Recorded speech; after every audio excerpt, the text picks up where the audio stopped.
This is the Umbrella Academy on TV podcast industries. We're discussing Umbrella Academy Season 3, Episode 1, Meet the Family. You're alive. That's great, or possibly horrible. I'm not really sure yet. Okay, is that some kind of weird smack talk? It's more of an existential problem, really, Ben. Awesome. Well, here's your next problem. You know, even though you're a total asshat now... It's nice to see you again. Really.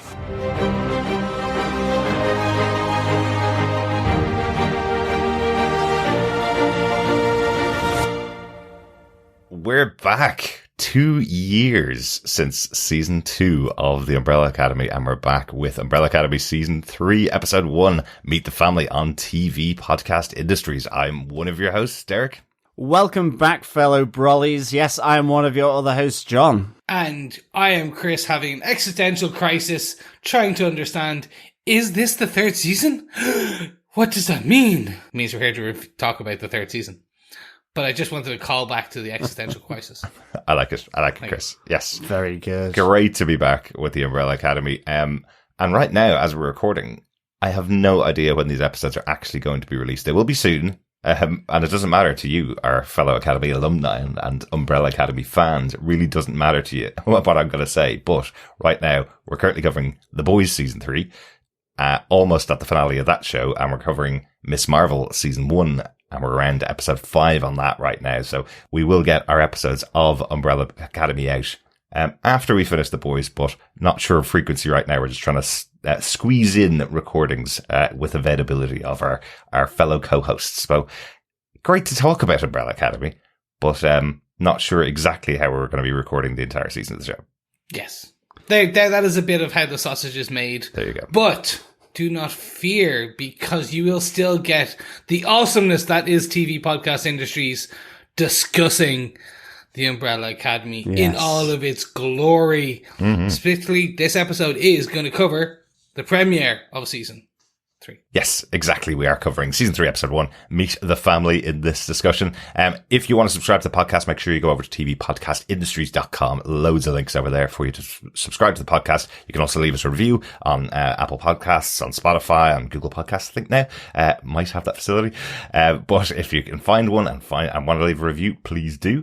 We'd love to hear your thoughts on the season. Send us an email with your thoughts on any of the episodes of Umbrella Academy or the entire season. Just email us to feedback@tvpodcastindustries.com, or join us over our Facebook group, where I've already put up a spoiler post for every single episode of Umbrella Academy Season 3. Pop in there, leave your thoughts on each episode on facebook.com/groups/tvpodcastindustries, and we'll read them out in the show.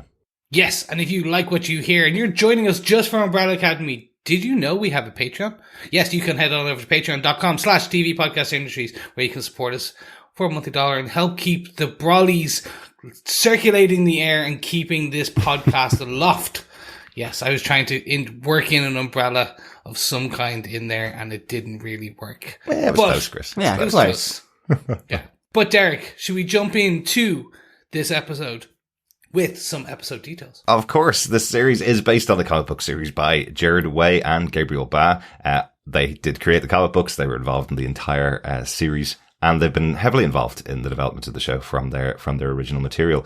The creator of the show for television is Steve Blackman, and the show was developed by Jeremy Slater, who was also the lead writer on a series we covered this year, Marvel's Moon Knight. Yes. Good and stuff. He did a good job there. He certainly did. This episode of Umbrella Academy, episode 1 of season 3, was directed by Jeremy Webb. This is the 4th episode that he's directed of Umbrella Academy. 2 episodes in season 1 and the finale of season 2. So going straight from finale of season 2 straight into the start of season 3. I like that. That's a nice bit of symmetry there in directing. He's done loads and loads of Netflix shows, so we've talked about him a few times. He has done episodes of Shadow and Bone, Lock and Key. We talked about his work on The Punisher in the past, but excitingly, he's directing 4 episodes of the upcoming adaptation of The Last of Us game for HBO, which I cannot be more excited for. Really, really looking forward to that. Yeah, he's done a lot of stuff that I like, so that's really perfect. Yes, really excited for Last of Us when it's coming. Yes, and it still doesn't have a date yet, which is really annoying. I was hoping to have it by the end of the year, but Yeah, they just pushed it out to next year. Just confirmed it's definitely going out in 2023 because there's a lot more work to be done to finish off than they thought, which is great. That's a good thing. Yeah. Give it as much time as possible to deliver a great show. Really looking forward to it, coming from the creator of Chernobyl as well, behind the scenes on that show. So Chernobyl, an excellent show on HBO. So looking forward to that. Yeah, same. And the teleplay for this episode was written by Steve Blackman and Michelle Lovretta. Steve Blackman, obviously creator of the show. And Michelle, this is the first of 2 episodes that she'll be writing for this season, but first time on board. Good stuff. And John, do you want to tell us what they gave us with your synopsis for Umbrella Academy Season 3, Episode 1, Meet the Family? Sure. After averting doomsday in Dallas, the Umbrella siblings return to a very different academy, now ruled by the powerful and hostile Sparrows, masters of both dance and combat in an altered timeline. It is revealed that after their encounter in Dallas in 1963, Sir Reginald chose not to adopt Luther, Diego, Alisson, Vanya, Klaus and Five, but 7 other children instead, including Ben, Marcus, Faye, Alphonso, Sloane, Jayme and Christopher the Cube, and established the Sparrow Academy. When both families meet for the first time at the Academy, an imaginary dance-off in Diego's mind, induced by venom from Jayme number 6, turns into a fight, and a ball of energy forms in the basement of the Sparrow Academy. Upstairs, in the ensuing fight, the Umbrella siblings are overpowered until Vanya unleashes a burst of energy to defeat the Sparrows. The Umbrella siblings flee to the Hotel Obsidian and plan their next move, but inadvertently leave the time travel briefcase at the Academy. Vanya goes to make a deal with the Sparrow number 1 Marcus, who agrees to hand back the briefcase in exchange for the Umbrella Academy siblings leaving with no more trouble. This meeting is observed by Ben and the Sparrow number 3 Faye. Diego discovers he and Leela have a young son, Stanley, and must make up for his 12 years of absence, as Leela leaves Stan with him and heads to Berlin. Elsewhere, an older man named Lester Pocket packs his suitcase and sets out for an unknown destination. When Marcus goes to get the briefcase, he discovers the ball of energy, or Kugelblitz, a time anomaly caused by the crossing of timelines, and is disintegrated. After witnessing this act of power, Grace, who now works as the Sparrow's maid, begins worshipping the Kugelblitz as her god. It wasn't all just about a dance-off. It wasn't, but it was 20-odd minutes of dance-off, fight-off, before we got the classic Umbrella silhouette with the Umbrella Academy sort of opening title, effectively. Yeah, leading directly from that closer effect at the end of Season 2, which closed with them arriving at Sparrow Academy. So a nice connection directly to this 3rd season. What we're going to do for our episodes of Umbrella Academy is pick out a point each that we want to talk about to kind of pick up the big moments from the episode, our favourite moments from the episode. I think we should probably start there. John, do you want to start off with your big moment from Season 3, Episode 1? It is the dance-off. Yeah, we're all going to It is the fight-off. And, you know, just having the siblings of both the Umbrella Academy and the Sparrow Academy sort of facing off here was just really, really good. I think in particular, you know, for the story, this meeting sees this ball of energy created in the basement downstairs, this crossing of the timelines, this paradox that is forming because of these two families meeting. But it is just, you know, despite that serious aspect for the team for this season, it is just a wonderful, light, funny. It just takes all the quirkiness that the Umbrella Academy has and just front loads it in your face. And, you know, it's to Footloose. You have so many different interactions, you know, from Luther and Marcus going head to head, and ultimately Luther getting his ass handed to him by the Sparrow Academy's number 1. I love that the dance-off is effectively an illusion in Diego's mind. Absolutely. I love the beads of sweat. We see Jayme firing her venom or poison or spit, a green spit at him. Yeah. And he has this dance off in his mind. And then gradually it comes back to Diego's eyes, and this fight just kind of kicks off. Yeah. And Diego gets to fight a box, Christopher, and throw knives at him. Throw knives at him, which is hilarious. Like, he's just so crazy. I really, really enjoy Diego. Absolutely. Yeah. What I love about it as well is, this is Diego. His whole mission is, I will chase them down and stab them and kill them. That's kind of everything that goes through Diego's head. He's the one that gets the venom on him, and it turns into a dance-off. Like, it's so unlikely that it would be Diego. You kind of expect that from Klaus, maybe, that this is what's going on in his mind at all times anyway. But I love that it's Diego, that this is what comes out from his vision, effectively. But yeah, loads of great moments in this. I love Diego dancing with his robot mom, and she's dancing the robot with him along with Footloose. Thought that was really good fun. He has quite a tender moment with her as well, because the Sparrows are just calling her the maid, and she's a robot, where as soon as he sees her, he says mom, effectively. So I thought that was really, really nice as well. I love that the Sparrows do just think that the Umbrellas are perverts, all of them, including Five, from the venom of Jayme again.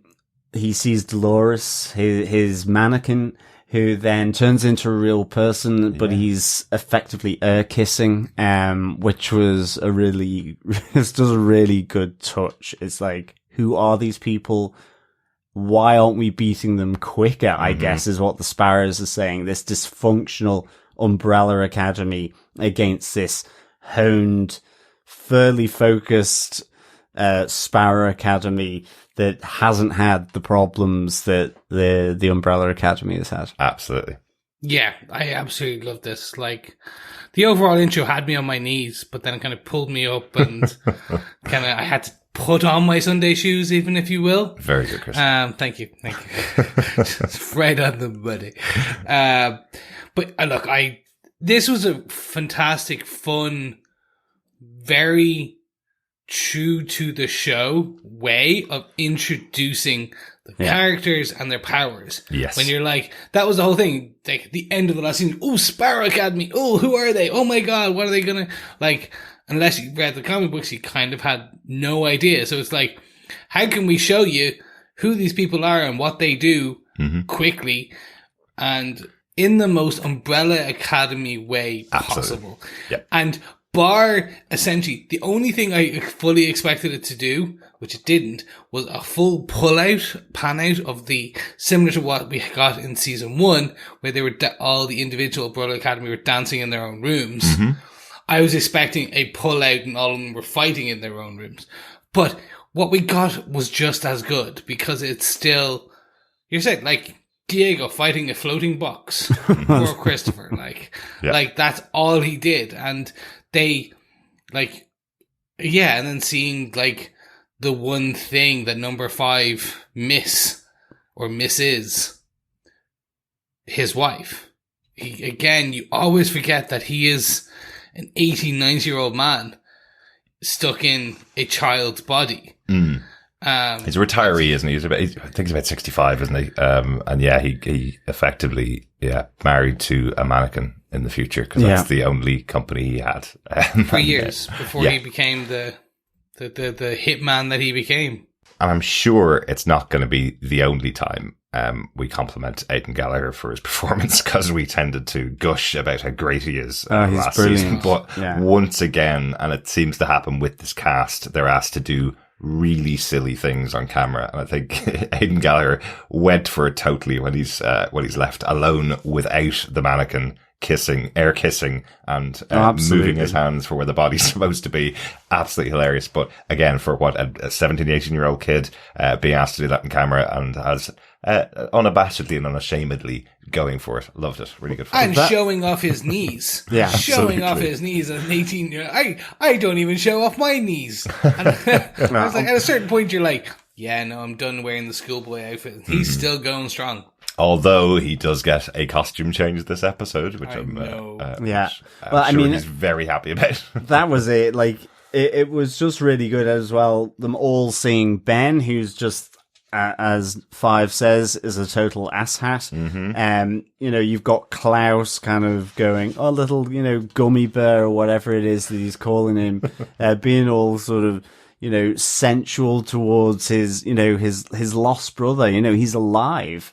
And for them, this is a big deal. And Ben is totally kind of, as a Sparrow, closed down, doesn't know these people. And certainly, I just loved that kind of contrast between them. It was this professional organization in the Sparrow Academy against our sort of lovely dysfunctional Umbrella Academy, which was just so good. And you do also get there's a little moment where Klaus is running away from the action into Sir Reginald's study, and he's just there, and he effectively Reggie just goes, I was so repulsed, by you back in Texas that he just decided to adopt this whole new set of children, and establishes the Sparrow rather than the Umbrella Academy. And it's teed off nicely, because they're all running away effectively, from having their sort of asses handed to them on a plate. Diego is there that, the Sparrows are beating our ass here. Yeah. Well, your ass, but I'm loving it. I want to stay for more. Yeah. It was just really good. Just the whole interaction that, the dancing, because it looked like there was probably a lot of choreography needed for them for this. And they do it really well. Yeah. But it's kind of, I don't know whether it was intended or not, but it's not polished. And that's the great thing. There's a little awkwardness to it. I mean, there's a moment where I think that all of them are coming towards the camera. I think Diego's at the lead. He's kind of got his tongue out as though he's thinking about it. And I'm sure that's him acting, but it's like the steps, and it just looks like, what are these steps? And he's got the tongue out. It was really, really good. Yeah. Loved all this intro. Great to have that intro for back in this world of the Umbrella Academy in season 3. Absolutely. John turned to me directly after the sequence, laughing all the way through it, turned to me right afterwards and went, I love this show. This show has my sensibility and my sense of humor. That's exactly what I said to watching. Yeah. Love it all. It's just perfect. What a great opener. And all ends with Vanya effectively taking out all of the Sparrow Academy on her own. Yes. They all surround Vanya, all 7 of them. And all she has to do is do one explosion, which, did cause doomsday twice. So I suppose taking out a few people isn't that difficult, but it is Vanya on her own, taking out the 7, in one explosion. And then they kind of say, okay, you can go now. We're done fighting against you, basically. Well, that's it. There's a really great moment because even though she does take them out there, it's more that she kind of nudges them to the side and causes, a bit of damage. And like earlier on, she does the same. I think Sloane, but seems to have the measure of her, but doesn't really knock them back. And she calls her an art vandal, because she takes all the paintings off. But what I really liked Vanya here, later on when she meets up and arranges the meeting with Marcus in the diner, because Marcus is very, very confident as their number one. He is a number one. He makes decisions. He organizes everything. What Luther always thought his job was supposed to be. Exactly. And everybody just ignores him. And, but ultimately Marcus isn't very impressed sort of on first encounter in the diner. He says, you're not even a number one. I don't need to tell you what our next move is going to be against your group. And Vanya, I love the way that she just kind of turns, and Vanya says, no, I came to tell you my first move. I will end you. And she goes, I ended the world twice. And I want something from you, which is the briefcase that is left behind exactly by Five. Yeah, and the threat to him is that she's going to go up to the Sparrow Academy and call him out for a one-on-one fight and show the world how pitiful he is in comparison to her power. There's some little bit of the boys in the Sparrow Academy. There's a little bit of the seven from the boys. I think there's something a little darker about them. Probably is because they're so polished. But those signposts that are in the city, that's the moment that Vanya decides to go to the Sparrow Academy. She sees a sign outside the window going, "Watch what you're doing because we're watching you," from the Sparrow Academy. Like, that seems really horrible for the people of the city. Yeah, no, it does a bit. But not only that, the politics within the Sparrow Academy is a little bit more Machiavellian, because you see that meeting between Vanya and Marcus effectively being watched by the crows of Faye. Yes.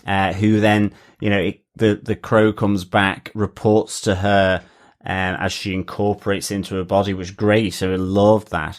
And then she tells Ben. Exactly. So you can sense that whilst Ben is the number 2 here in the Sparrow Academy, he's got eyes on being number 1. Exactly. Yeah. No, 100%. Good stuff. That's the dance and fight overall. Anything else to add on that before we move on to the next point? No, just that loved it. Made me happy and giddy and excited to be back with the Umbrella Academy, for sure. Great opener. Yeah, absolutely. Chris, how about yourself? Do you want to take us on with your big moment from season 3, episode 1? Excellent. I will take us straight away to a dingy hotel where people can escape their woes. And join me, if you will, in Hotel Obsidian, or if you're a comic book reader, Hotel Oblivion. As its namesake does imply. Yeah, I could not stop typing Hotel Oblivion every time I was writing down notes for this episode. It just kept popping into my head. It's the I think it's the most recent volume of Umbrella Academy, the last volume of Umbrella Academy. Yeah. Yes. So the second volume is Dallas. The third volume is Hotel Oblivion. And they've taken the Hotel O name and kind of made it their own for the TV show, much like many other things. I don't expect some of the weird and wackiness from the comic books in this will translate over. Some of it might throughout the season. They've done weirder things. I just don't expect it. There is a lot of like craziness in the comic books and kind of supernatural elements and everything in between. The hotel it's almost its own character. Yeah, exactly. Whereas this feels like something out of well, not exactly, but something kind of connected to David Lynch's kind of universe. There's weird people sitting around in places in this hotel, all looking on and watching, but pretending not to watch, and all trying to be unnoticed in their own ways as well. It feels like something out of Twin Peaks or something like that. It really does, actually. Yeah, it has that kind of off kilter of Twin Peaks. Definitely. Yeah, perfect place. It's a great feel. Yeah. If you had a person speaking backwards, walking backwards in a suit, you would fully expect them. Yeah, that makes sense. Yeah, okay. Yeah, it does. But I really enjoyed particularly the introduction to some of the pan over the different characters. Throughout. And I went characters because they are that. They're capital and when you see them, you're like, okay, they look slightly off. And that's the thing. They may not be, but they wear slightly weird clothes. They look just slightly out of place. Everyone looks out of place, be it time or space or just in general. And the best example of that is the curmudgeon-y owner or the bellman or the manager, if you will, who is at the service desk with his animal. And you're just like, huh? Why are you so angry? Like, what did they do? And is it like they knew Klaus already, but Klaus is like speaking away? Again, Klaus is kind of, none of them are fully copped that this isn't there to like, this isn't Kansas anymore. They're not there. This is slightly left of field. So Klaus is talking away like he knows the guy, and the guy's like, I don't know you from Adam. Like, yeah, no, whatever. Money on down. That kind of thing. And you get a nice introduction. You kind of see what the hotel is. Yes. What about yourselves? Yeah, I have to say that moment when when he's saying to them, this is the manager in the hotel, when he's saying to the Umbrella Academy, how are you going to pay today, as he pushes forward payment in cash at the signpost. Hilarious. The way he treats his dog also makes it seem like he likes the dog much more than he likes the people who come and visit and frequent the Hotel Obsidian. No, definitely. And of course he loses his dog as well, does Chet. He has that vibe of Twin Peaks about him. He certainly was in Supernatural. That's where I can definitely remember him from. But I'm just wondering, because I think he's done a lot of Canadian TV. So I'm just wondering if he did do Twin Peaks. He may have been in there at some point, because he's got that face that's just so good. It just oozes creepiness anyway. But I just love that. Really great point for the Hotel Obsidian. And I love Klaus's talk of the Hotel Obsidian. I missed you, you slutty old dame. Absorb her, breathe her in, saying it to his family. I just really kind of liked just this idea that this hotel is, like Gotham, is alive, is a character in and of itself. Really good.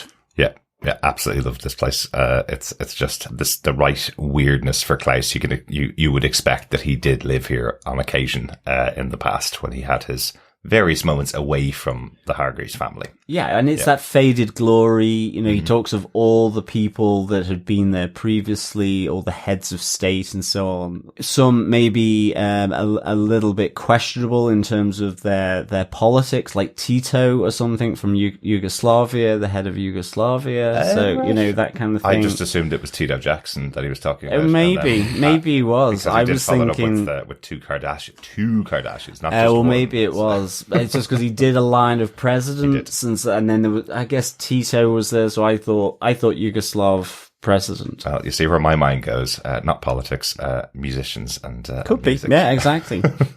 Makes sense. I like it. Yeah, loved his introduction to the team. This is obviously our base for the season. We have the Umbrella Academy has been the base for the team all along. Sparrow Academy have that now, so they now have the Hotel Obsidian. I'm looking forward to get to know it. And what I love is effectively we've got the group split up in just 2 rooms, right? We have Vanya and Alisson in one room, and then the rest of the boys over in the other room, as if they're back in childhood again in their bunks. So I really like that. Doesn't seem to sit very well with Diego, of course, but what would you expect? The question I do have, as we said in the comic books, the hotel is a character unto itself. And I'm just wondering, how is it like that? Is it just going to be a location that is central to this season? Or are they actually going to lean into, I suppose, and time will tell as we watch this season, are they going to lean into some of that David Lynch, slightly off-center, just kind of the hotel itself, the location itself is a character. And I just want to see that. Like, it does have that David Lynch feel, I think, as well, with all the kind of stuff on the walls as well. All the different pictures, little newspaper snippets. Oh, yes. So who knows? But it, like that Overlook Hotel as well, from The Shining. From The Shining, exactly. So, like, it's got a really good vibe to it already.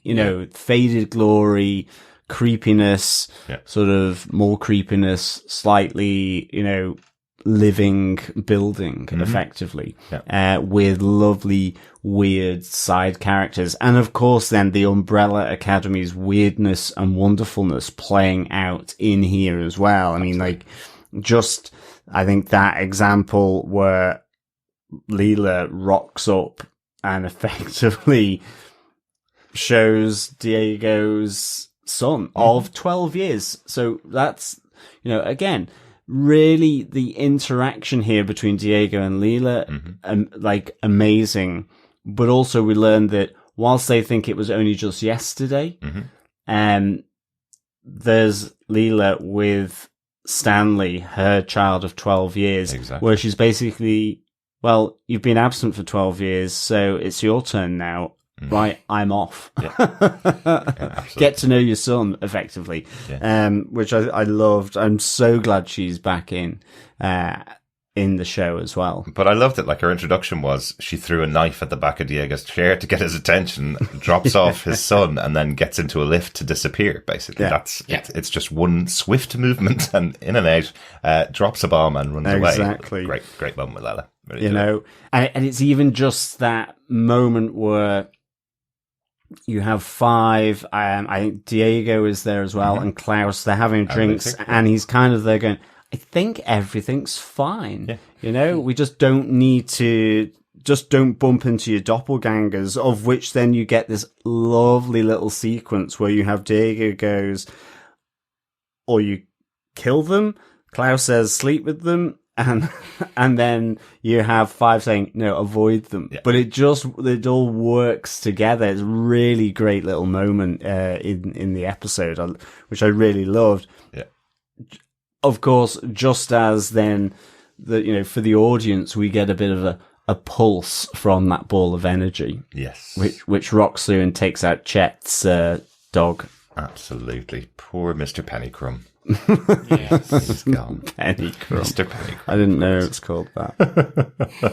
So the end. So that really brings the end of kind of Hotel, in my point. But Derek, what about you? Yeah. What's your kind of major point for this episode? I think we kind of got to talk about the Sparrow Academy, really. We talked about them a little bit already. Let's not dwell too much on it, but really just want to call them all out. I just to go through them. So Marcus is their leader, super powerful, more powerful than Luther, and probably also better trained as well. What I thought was interesting from some of the rest of the team is they're all really well trained. It's not just their superpowers that they have, which seems to be what the Umbrella Academy lean on. This is my superpower. I use it when I need to use it.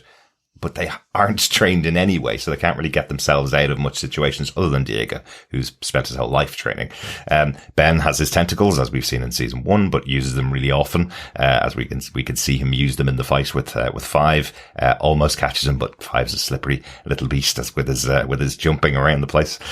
Faye, you mentioned, has the power to control ravens and send them out of her body. She's number 3, sends them out of her body, and there's a great scene where she's using the ravens to chase Luther and Alisson down a hallway. They close the door behind them, and the ravens start digging through the door. Yeah. That's a really horrific scene, because you expect, okay, grand, we're safe here, but just seeing the faces and beaks of the ravens digging through the door. It's just like the birds, but from Alfred Hitchcock. Exactly. It's really good. I like as well how she uses them to fight, because she's blind as well. Yes. So she's there fighting Alisson, in the hallway of the academy.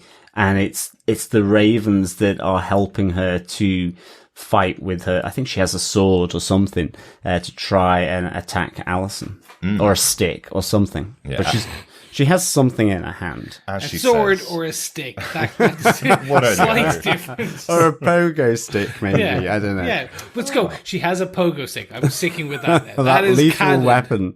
Exactly. Oh, Pogo. Where's Pogo?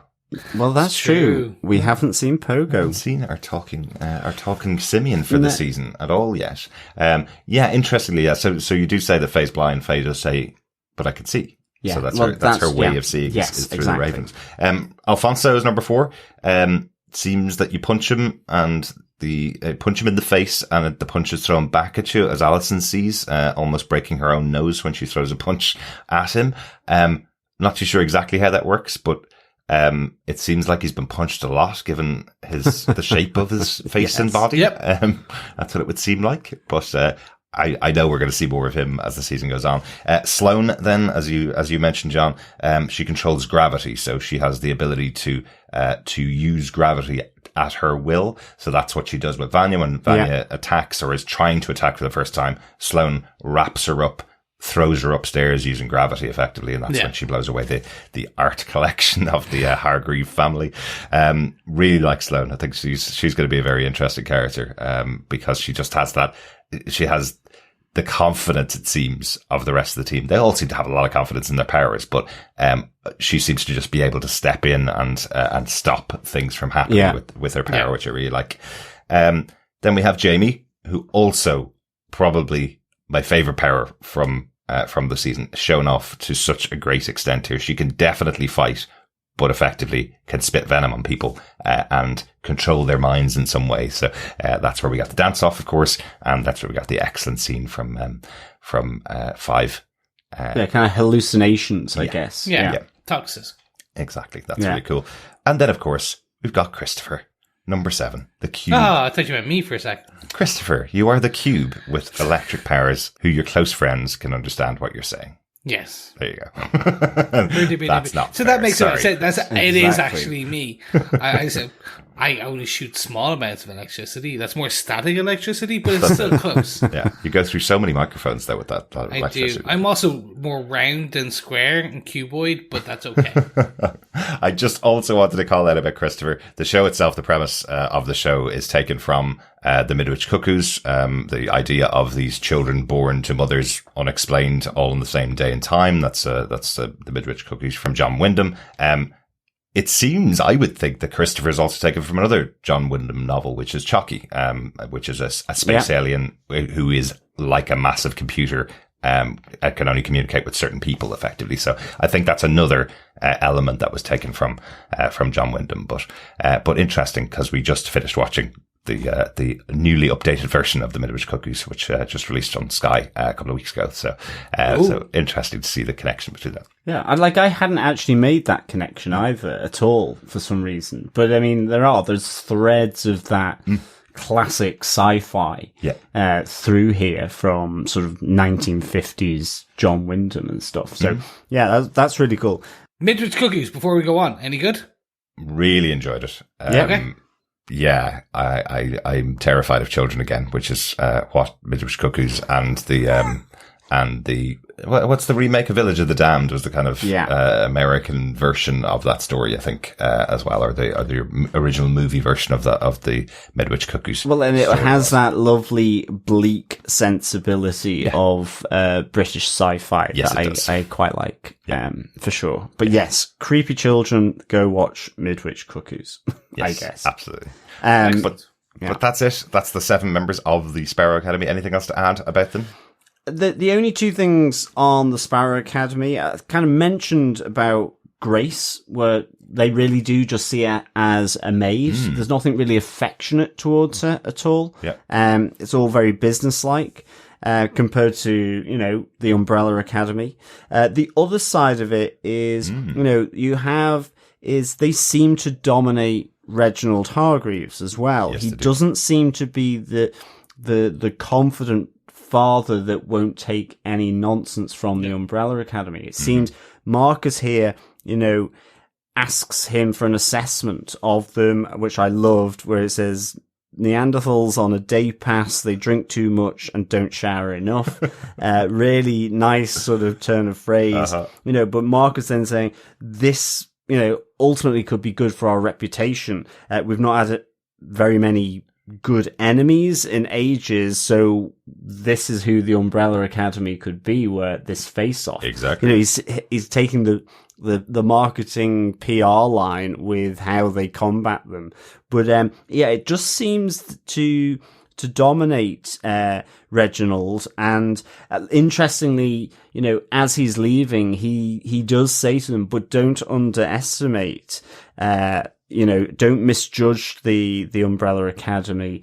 They managed to save the world twice. Absolutely. Yeah. So, again, or maybe at least in Dallas, he knows about Dallas. Yeah, so. Maybe, that conversation that we had between Reggie and Klaus in his office about being repulsed by the Umbrella siblings, that maybe he's starting to, maybe there's a little spark there that he's misjudged them. Yeah. As he says that to the Sparrows. Yeah, potentially. Yeah. I do like his description of them was, so are you the fat one, the shabby one, or the girl? I'm not too sure. I can't remember any of the rest of them. Was the only memory he has from 1963. So I like that.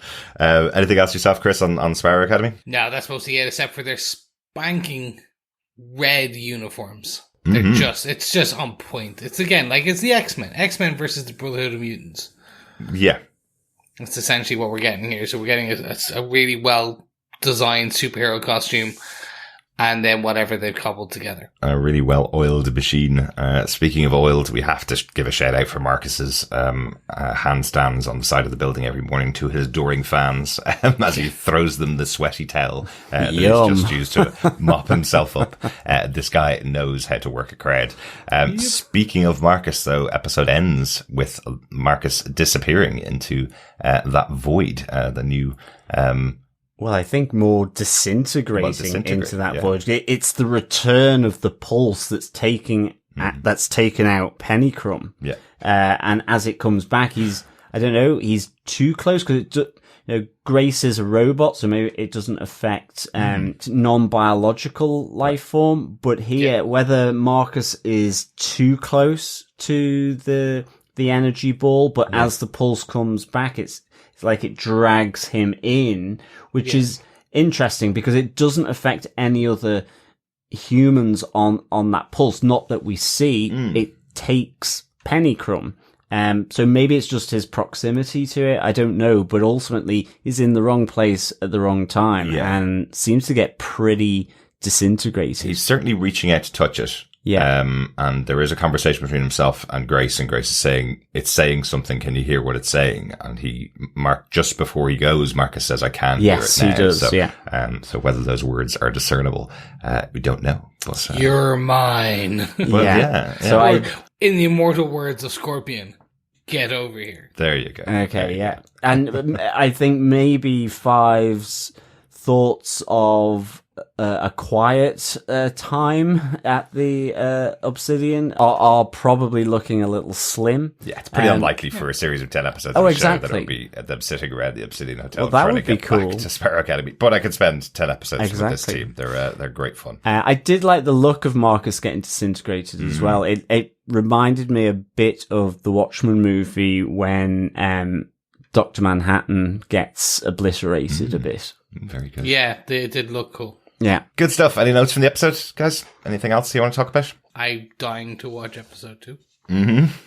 Absolutely. John, anything from yourself from the episode?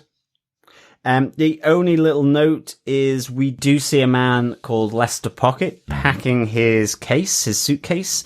There's kind of an energy hum coming from him, but who is he? Where is he going? And why does he listen to the crazy music of buzzing bees or farting apes or you name it? His cassette collection looks a little bit like one of those sort of whale cassettes that would send you off to sleep, except it's not.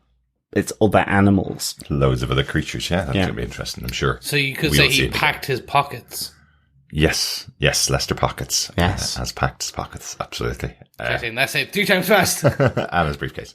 I've just got one note for the episode because I thought it was really cool. If you go back and watch season 1, episode 1 and the start of this season, season 1, episode 1 started off with a girl in a swimming pool, getting basically a wink from a guy across the pool and then giving birth to one of the children that was born.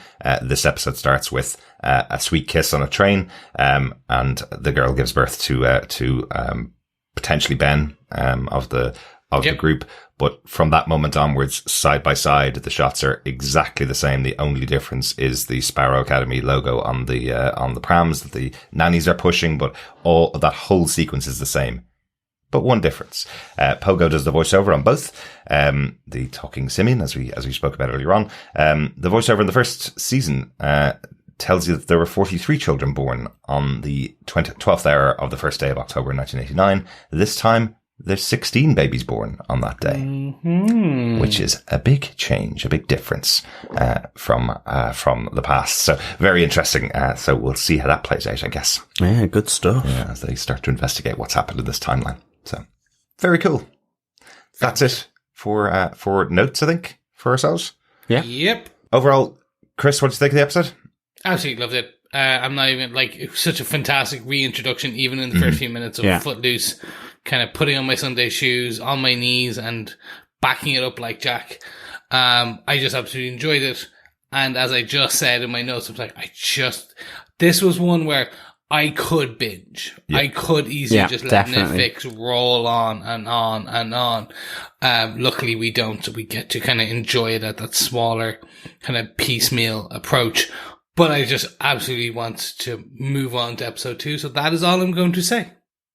Excellent. I loved it as well. Really enjoyed this season. I forgot how fun all of these characters are to watch on screen. Exactly. Everybody gets a moment. They did a great job with introducing 7 pretty much brand new characters. The Ben here is completely different from the Ben that we'd seen in the past. They've introduced them all, and I've already got favourites. I've already got people I want to watch more of, and it's pretty much all of them. So looking forward to episode 2 as well. How about yourself, John? What do you think? Yeah, absolutely loved it. There's not really much to add from what you guys have already said, but I accept that I would give this 5 crumbled pennies out of 5. I just really enjoyed it. I thought just that opening 20-minute sequence, just superb. The Obsidian, and of course, great to be back with the Umbrella family. And in particular, I am so glad that despite this alternate timeline, that Diego just never changes. Really just love that character so much. Excellent. Yeah, so 5 poorly crumbled pennies out of 5. Yes. Good stuff. Right. Last season, we were in the Carousel Club for our pub quiz. This season, I guess we're off to the Obsidian Lounge. Definitely. Yeah. Do you want to give us our first pub quiz question for the Umbrella Academy Season 3, John? Certainly. How many sandwiches does Lester Pocket pack in his case as he prepares for his journey? Very good. Pretty easy to count as well for those watching. Or is it? Good stuff. John, do you want to give the question one more time? How many sandwiches does Lester Pocket pack in his case as he prepares for his journey? Good stuff. That's the first of our 10 questions that we'll have on the Umbrella Academy Season 3. What you need to do is just take the answers to the questions, email them into us at the end of the season to feedback@tvpodcastindustries.com, and you could get your hands on some Umbrella Academy goodies at the end of the season. You can also send them in during the season if you want to. You can send them in batches to us. Just mark which questions are for which episode. That's all you need to do. There you go. But I think it's about time we jump on over to our feedback. Before we do, remember, as I talked about earlier, this episode of TV Podcast Industries is brought to you by our supporters on Patreon, including Franca Montevego. Thank you so much, Franca, for all your support. Absolutely. Thank you so much, Franca. Great to have you with us on Patreon, and thanks to everyone who supports us over on Patreon. Yeah, great stuff. Thank you so much for the support, Franca. Really appreciated. Glad to have you. Thank you. Yes, thank you so much, Franca. And if you want to be like Franca, you can support us monthly for any amount over on patreon.com/TV Podcast Industries. Or if you'd like to support us with a one-off donation, you can pop on over to buymeacoffee.com/TVPI and buy us a coffee and keep our editor-in-chief caffeinated as he toils away the wee hours of his life editing this beautiful, dulcet, toned voice and puts it through all the modulators so it does come out dulcet and beautiful sounding, because I sound terrible without his work. So yes, make sure you support us because it is much appreciated. But if you can't support us for a monthly amount, you can't support us with cash, do not worry. Any support is much thanked, and you can do that by subscribing to our podcast and sharing it with your friends, family, co-workers, and even your own superhero family if you have one. Because sharing the podcast is what, John? It's sharing the love. Absolutely. One other way to support us is also sending in feedback. Mentioned earlier on, you can email us to feedback@tvpodcastindustries.com with your thoughts on any of the episodes. Jimmy Urin sent us an email just before the season began. He says, "Hey guys, I just wanted to send a quick message as we seem to have the best problem ever going on in that there is literally too much good stuff being released at the same time and it is impossible to keep up. The last few weeks alone have seen me struggling to stay up to date with The Boys, Umbrella Academy, Miss Marvel, numerous Star Wars shows, and even a few films for good measure, such as Top Gun and Multiverse of Madness, which to my shame I missed at the cinema, as well as, of course, keeping up with your podcasts. perhaps you need to have a quiet word with your contacts at Disney, Netflix, Amazon at all about spreading these shows out a bit. Anyway, I thought I'd send it out an Umbrella Academy, which I'm trying extra hard to pace myself on, having had the whole series dropped at once. It is so good to have this one back with episode 1 featuring so much good stuff, including new powers, great music, and of course a dance-off. Just need a return of the talking monkey to complete the set. Hope you get a chance to cover this one soon. And with so much else going on, all the best, Jimbo. Here you are, Jimbo. Knew we'd get around to it at some point. Yes.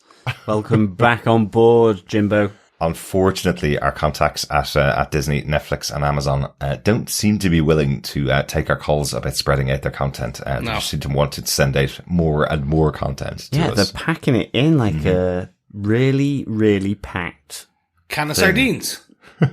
Yeah, sardine. John is running out of words now. But you're right, Jimmy. There is so much going on.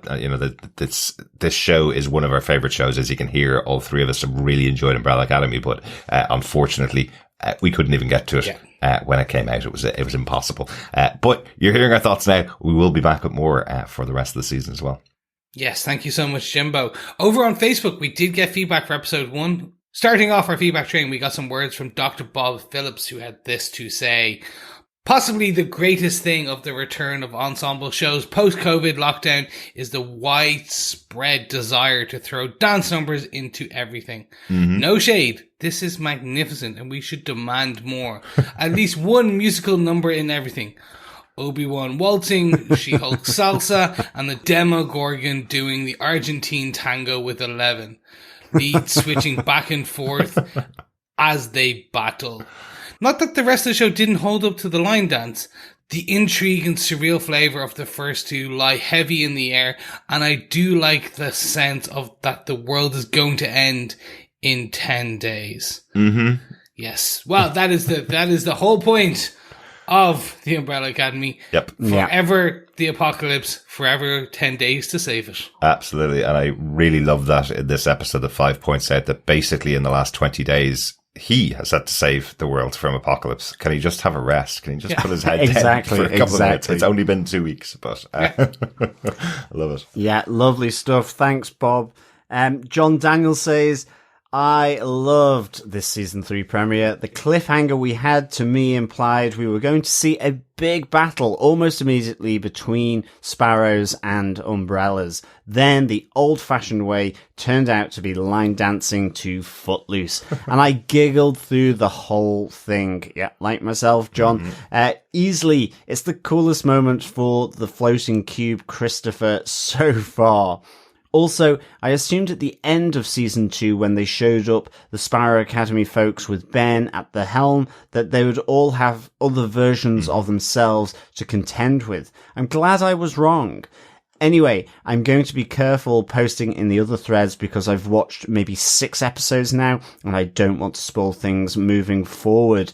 Thanks so much, John. I think we now have the spoiler posts for all the separate episodes up in the Facebook group. So post spoilery away in there, sure. I think the challenge that John probably has, though, it's quite difficult when there's 10 posts up on Facebook to find which one you're commenting on. They're all named. They're all, they all have the episode numbers against them. So, just check those beforehand and pop them in.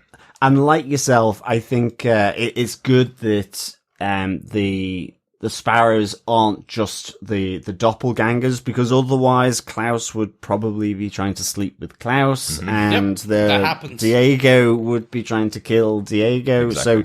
So it would be a right old mess. But yeah, like yourself, loved and giggled over the fight, the dance sequence, and our move in to the new safe house that is the Hotel Obsidian. Mm-hmm. Yes. Thank you so much, John. And as well, look, if you can't find the post, don't forget you can also just email us at feedback@tvpodcastindustries.com. Just mark the subject line, or all in one, just mark a feedback and put the feedback into each kind of like marked out, listed in the email. Absolutely. Yeah. Good stuff. Thanks, John. Thanks, John. Thanks, everybody, for your feedback, and thanks for joining us for our coverage of the first episode of Season 3 of The Umbrella Academy. Stay subscribed to the podcast. We will be talking about Episode 2 of Season 3 on our next one. The episode's called World's Biggest Ball of Twine. Ooh. Do you think it's going to be a big thread of intrigue? There you go, Chris. That's entirely possible. It may well be, indeed. Yeah. We'll see you again next time, Academy Alumni. Yeah, thanks so much, fellow Brollies. Great chatting to you as always. Yes, thank you so much, and we'll speak to you again soon. Bye-bye. Remember, keep watching, keep listening, and stay out of the rain. Bye. Bye.